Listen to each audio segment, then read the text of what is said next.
اللهم صل على محمد۔ خدیجہ سلام اللہ علیہا کے لیے پیغمبر اسلام صلی اللہ علیہ وآلہ وسلم پوری زندگی حضرت خدیجہ سلام اللہ علیہا کی یاد میں گزار دیتے ہیں۔ اگر ہم حضرت خدیجہ سلام اللہ علیہا کی فضائل، کمالات اور کرامات کی طرف نظر کریں تو خود خداوند کریم اور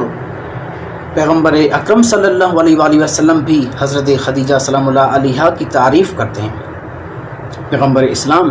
حضرت خدیجہ سلام اللہ علیہا کے فضائل اور کمال کے حساب سے ایک روایت، ایک خوبصورت روایت ہے کہ پیغمبر اسلام صلی اللہ علیہ وآلہ وسلم فرماتے ہیں، اور یہ روایت زرارہ محمد بن مسلم سے ہے کہ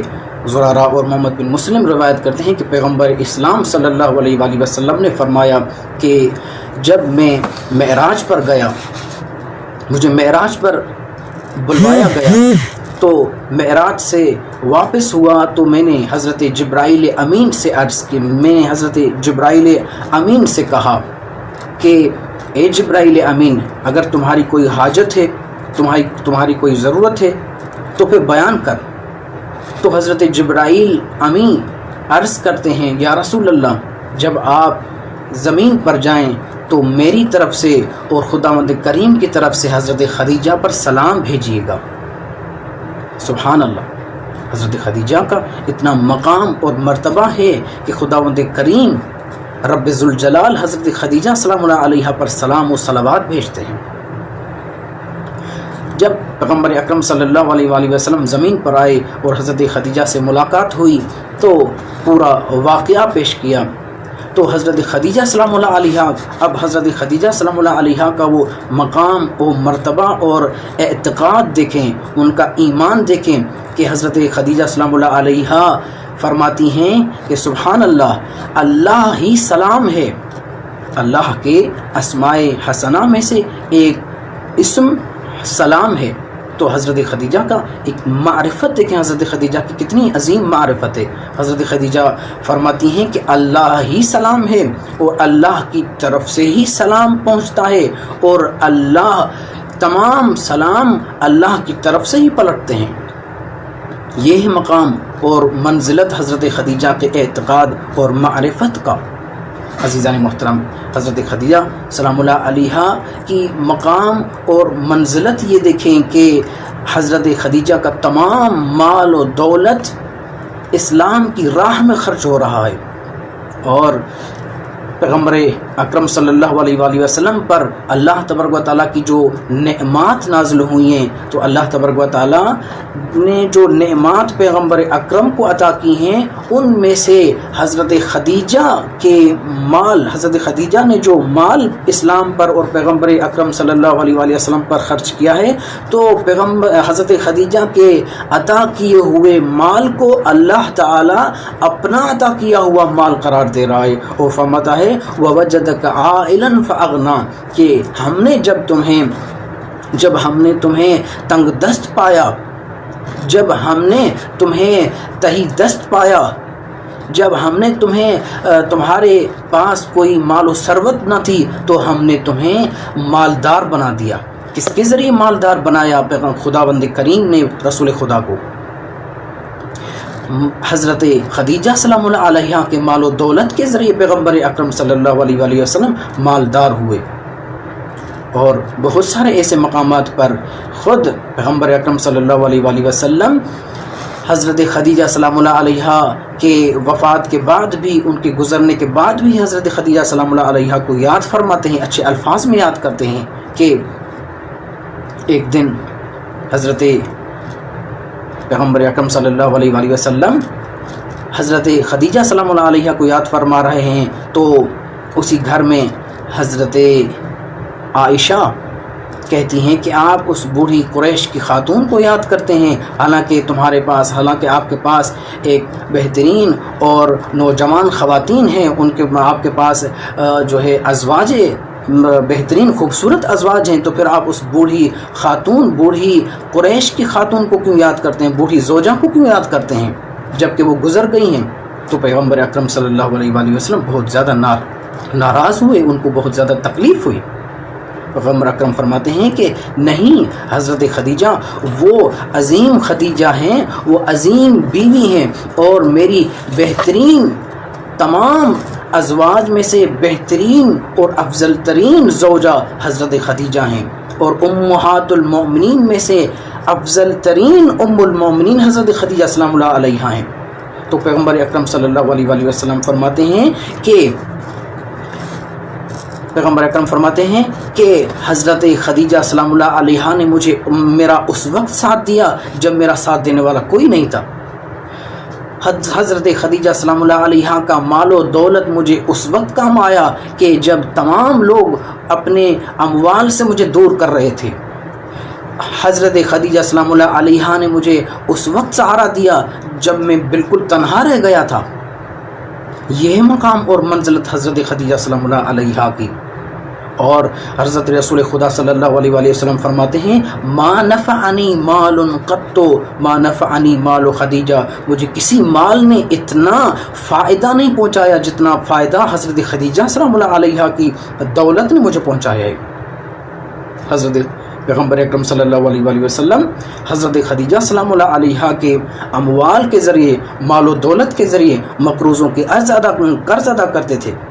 ان کے مسکینوں، بیواؤں، یتیموں کی مدد کرتے تھے حضرت خدیجہ سلام اللہ علیہا کے مال کے ذریعے سے۔ اور شعب ابی طالب کے محاصرے کے دوران حضرت خدیجہ سلام اللہ علیہا کا مال ہی بنی عبد المطلب اور بنی ہاشم کے کام آیا۔ بنی ہاشم کا تمام شعب ابی طالب کے محاصرے میں، شعب ابی طالب کے لاک ڈاؤن میں حضرت خدیجہ سلام اللہ علیہا کا مال، دولت اور ثروت کام آئی۔ شعب ابی طالب کا محاصرہ جو 3 سال کا تقریباً محاصرہ ہے کہ اس میں حضرت خدیجہ سلام اللہ علیہا کا مال کام آ گیا ہے کہ جب تمام قریش کے لوگوں نے بائیکاٹ کر دیا ہے تو کس کا مال ان بنی ہاشم کے خاندان پر اور عبد المطلب کے خاندان پر خرچ ہوا ہے، صرف ہوا ہے؟ حضرت خدیجہ سلام اللہ علیہا کا مال خرچ ہوا ہے۔ یہی ایک عظیم احسان ہے حضرت خدیجہ سلام اللہ علیہا کا۔ ہمیں حضرت خدیجہ سلام اللہ علیہا کے احسانات کو ترک نہیں کرنا چاہیے، ان کو فراموش نہیں کرنا چاہیے۔ ایک شخص نے حضرت پیغمبر اکرم صلی اللہ علیہ وآلہ وسلم سے عرض کیا کہ آپ ہمیں بتائیں کہ ہم کس طرح حضرت خدیجہ سلام اللہ علیہا کے احسانات کا بدلہ چکا سکتے ہیں۔ تو پیغمبر اکرم صلی اللہ علیہ وآلہ وسلم نے فرمایا انتظار کریں۔ کافی دن گزرنے کے بعد، عرصہ گزرنے کے بعد، جب امیر المومنین علیہ الصلوۃ والسلام کے گھر میں حضرت زینب سلام اللہ علیہا کی ولادت ہوتی ہے، تب پیغمبر اکرم صلی اللہ علیہ وآلہ وسلم فرماتے ہیں ہذہ مثیل خدیجۃ الکبریٰ، یہ حضرت خدیجۃ الکبریٰ کی مثل ہیں۔ اگر جس نے حضرت زینب سلام اللہ علیہا پر احسان کیا، حضرت زینب سلام اللہ علیہا پر کا احترام کیا، ان کی تعظیم کی، گویا کہ اس نے حضرت خدیجہ سلام اللہ علیہا کی تعظیم اور اکرام کیا۔ یہ مقام اور منزلت حضرت خدیجہ سلام اللہ علیہا کا، اور ساتھ حضرت زینب سلام اللہ علیہا کا کہ جو حضرت زینب سلام اللہ علیہا مثیل ہیں، یعنی حضرت خدیجہ سلام اللہ علیہا اپنی جناب زینب اپنی نانی حضرت خدیجہ سلام اللہ علیہا کے مثل ہیں، ان کے کردار کے جو ہے برابر ہیں۔ اتنی مقام اور منزلت والی ہیں حضرت خدیجہ سلام اللہ علیہا۔ اب اگر ہم غور کریں کہ حضرت خدیجہ سلام اللہ علیہا کے کون سے احسانات ہیں، خلاصتاً طور پر اگر ہم پیش کریں کہ کون سے اسلام پر احسانات ہیں، تو اس کے لیے حضرت خدیجہ سلام اللہ علیہا کی مال و دولت بہت سارے ایسے امور، ایسے کاموں میں استعمال ہوئی کہ جس کے ذریعے اسلام پروان چڑھا، اسلام کی بنیادیں مضبوط ہوئیں، اسلام کی جو ہے جڑیں مضبوط اور مستحکم ہوتی ہیں حضرت خدیجہ سلام اللہ علیہا کے مال و دولت اور ثروت کے ذریعے۔ سب سے پہلا مورد دعوت ذو العشیرہ کے 3 روز جو اجلاس ہوا ہے، پیغمبر اسلام نے جو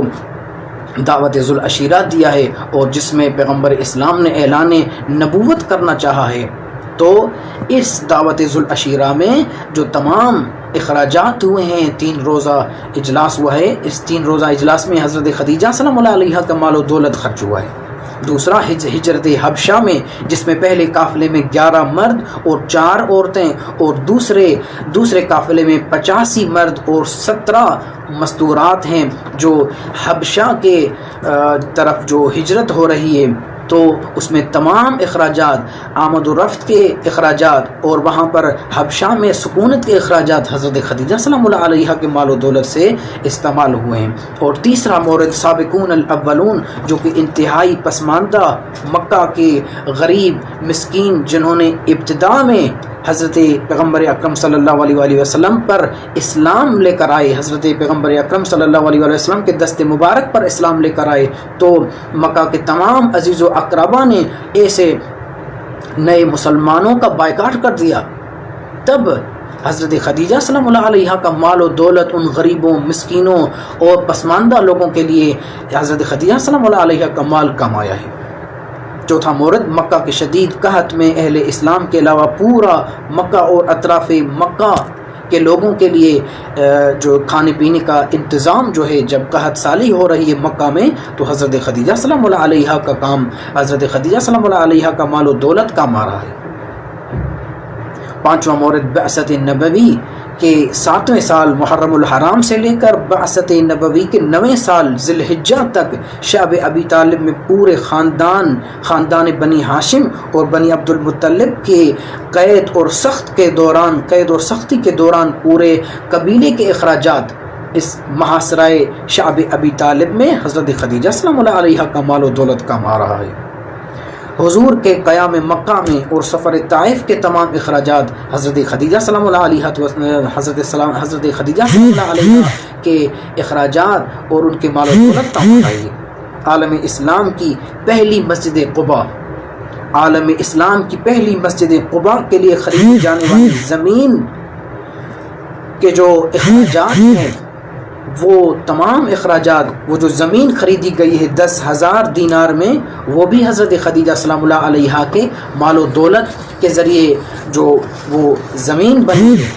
زمین خریدی گئی ہے، اور اس پر مسجد بنی گئی ہے، مسجد قباء۔ تو یہ احسانات ہیں حضرت خدیجہ سلام اللہ علیہا کے۔ اگر ہم حضرت خدیجہ سلام اللہ علیہا کے فضائل اور کمالات کی طرف نگاہ کریں تو حضرت خدیجہ سلام اللہ علیہا ایک بہترین زوجہ، ایک بہترین شوہر کی بہترین زوجہ قرار پائی ہیں، اور جب حضرت بی بی فاطمہ زہرا سلام اللہ علیہا کی ولادت ہوتی ہے ان کے ہاں، تو ایک بہترین ماں قرار پاتی ہیں۔ بہترین ماں اور بہترین تربیت حضرت خدیجہ سلام اللہ علیہا اپنی بیٹی حضرت فاطمہ زہرا سلام اللہ علیہا کی فرماتی ہیں۔ لہٰذا ہمیں حضرت خدیجہ سلام اللہ علیہا کا احترام، ان کا مقام اور منزلت کو سمجھنا چاہیے، اور حضرت خدیجہ سلام اللہ علیہا ہمارے لیے اسوائے حسنہ ہیں، نمونہ عمل ہیں، خصوصاً دنیا کی ازواج کے لیے، دنیا کی تمام خواتین کے لیے حضرت خدیجہ سلام اللہ علیہا بھی ایک بہترین نمونہ عمل ہیں۔ اگر ایک زوجہ دیکھے کہ پیغمبر اکرم صلی اللہ علیہ وآلہ وسلم کی کس طرح حضرت خدیجہ خدمت کر رہی ہیں، حالانکہ ملکۃ العرب کے نام سے معروف ہیں، حضرت خدیجہ ملکۃ العرب ہیں، اسلام سے پہلے ہی حضرت خدیجہ سلام اللہ علیہ ملکۃ العرب ہیں، تمام عرب کے لوگ حضرت خدیجہ سلام اللہ علیہ کے مقروض ہوتے ہیں۔ تو اس اتنی ثروت مندی کے باوجود، دولت مندی کے باوجود کس طرح اپنے ایک بہترین شوہر، ایک بہترین نبی و رسول کے پاس شعب ابی طالب جیسے ایک محاصرے میں صبر و تحمل کرتی ہیں اور زحمتیں اور مشقتیں برداشت کر سکتی ہیں۔ یہ ہے مقام و منزلت ملکۃ العرب۔ ایک ملکہ عرب ہو اور جو عیش و آرام کی زندگی گزار رہی ہو، تو 3 سالہ ایک محصور زندگی میں، ایک شعب ابی طالب کے محصور زندگی میں کس طرح زندگی گزار سکتی ہے؟ گزار سکتی ہے جب اس کا ایمان کامل ہو، جب اس کی معرفت کامل ہو، جب اللہ اور اللہ کے رسول پر ایک اعتقاد، قلبی اعتقاد ہو، تب وہ تمام مشقتیں برداشت کر سکتی ہیں کہ جو ایک حقیقی زوجہ پیغمبر اسلام صلی اللہ علیہ وآلہ وسلم کے شفقت کے سائے میں برداشت کر سکتی ہے۔ حضرت خدیجہ سلام اللہ علیہ کے بہت سارے احسانات ہیں۔ حضرت خدیجہ سلام اللہ علیہ کے ساتھ ساتھ حضرت ابو طالب علیہ السلام کہ پیغمبر اکرم صلی اللہ علیہ وآلہ وسلم نے فرمایا ہے کہ حضرت ابو طالب علیہ السلام اور حضرت خدیجہ سلام اللہ علیہ کا مال و دولت اسلام کے پروان چڑھنے میں، اسلام کی بنیادوں کے مضبوط کرنے میں حضرت ابو طالب علیہ السلام اور حضرت خدیجہ سلام اللہ علیہ کا کردار نمایاں کردار ہے۔ حضرت خدیجہ سلام اللہ علیہ کے ایک عظیم احسان یہ ہے کہ حضرت خدیجہ سلام اللہ علیہ نے اسلام کو سیدۃ النساء العالمین حضرت زہرا سلام اللہ علیہ جیسی اولاد عطا کی، اور اس اولاد کے ذریعے ائمہ اہل بیت علیہ السلام آتے ہیں۔ اور حضرت ابو طالب علیہ السلام کا عظیم احسان یہ ہے کہ حضرت ابو طالب علیہ السلام نے اسلام کو کل ایمان جیسا امیر المومنین علی ابن ابی طالب علیہ السلام جیسی عظیم ہستی اسلام کو دی ہے کہ جس کے ذریعے اسلام بہترین انداز سے، اسلام کی بنیادیں بہترین انداز سے مستحکم اور مضبوط ہوتی ہیں۔ ہمیں حضرت خدیجہ سلام اللہ علیہ کی سیرت کو سمجھنا چاہیے، ان کی سیرت کا مطالعہ کرنا چاہیے، اور حضرت خدیجہ سلام اللہ علیہ کی زندگی ہمارے لیے نمونہ عمل ہے، لہٰذا ہم حضرت خدیجہ سلام اللہ علیہ کی سیرت پڑھ کے، ان کی سیرت پر عمل پیرا ہو کر ہم بھی اسلام کی خدمت کر سکتے ہیں جس طرح حضرت خدیجہ سلام اللہ علیہ نے اسلام کی خدمت کی ہے۔ والسلام علیکم ورحمۃ اللہ۔